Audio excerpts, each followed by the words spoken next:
నాకు నీ రుణం తీర్చుకునే అవకాశం ఇవ్వమని ప్రతిరోజు నేను దేవుణ్ణి వేడుకుంటాను. It's okay brother. అసలు తను వర్ష అనేది ఇన్ని ఆధారాలు చూసా కూడా నేను డైజెస్ట్ చేసుకోలేకపోతున్నాను. నా మనసుకి ఇంకా ఆ విషయాన్ని నేను సర్ది చెప్పుకోలేకపోతున్నాను. ఇలా జరిగిందేంటని నాకే అర్థం కావడం లేదు. నానమ్మ, వర్షని వేలెత్తి చూపించిన ముక్కోటమ్మ, మాధవి పెద్దమ్మతో పాటు ఈ ఊరి పెద్దలు కూడా తీసుకొని వస్తాను. అందరి ముందు వాళ్ళ నోర్లు మూయిస్తాను. సరేరా అమ్మ వర్ష, వీళ్ళకి రూమ్ చూపించమ్మా. ప్రయాణం చేసి అలసిపోయి ఉంటారు కదా, రెస్ట్ తీసుకుంటారు.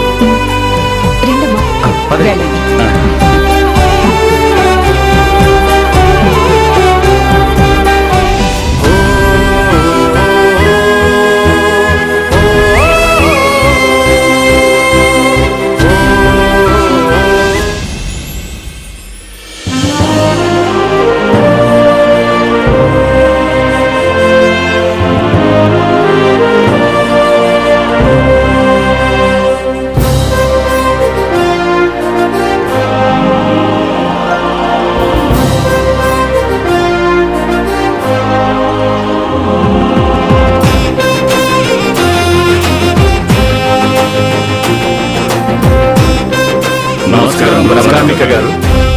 నమస్కారం, కూర్చోండి.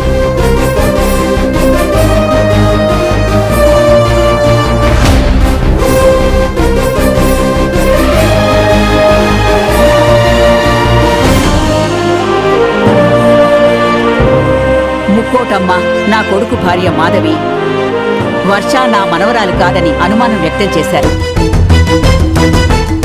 సాక్ష్యాలతో నిరూపించమన్నారు. అందుకనే వర్షాన్ని పెంచిన తల్లిదండ్రుల్ని హైదరాబాద్ నుంచి పిలిపించాను. వాళ్ళు సాక్ష్యాధారాలతో సిద్ధంగా ఉన్నారు. మీ సమక్షంలోనే నింద వేసిన వాళ్ళకి నిజం చెప్దామని మిమ్మల్ని పిలిచాను. అలాగేనండి, కానీ అనుమానం వ్యక్తం చేసిన వాళ్ళు ఎక్కడండి? అదిగో వచ్చేశారు.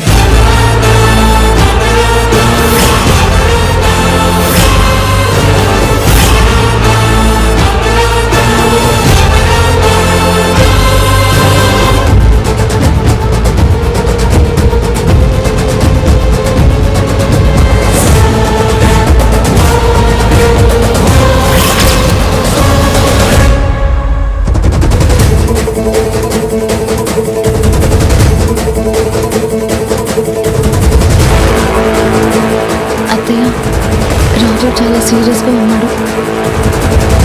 నేను ముక్కోటమ్మతో చేతులు కలిపి తనను బెదిరించిన విషయం రాజుతో వర్ష చెప్పేసినట్టుంది.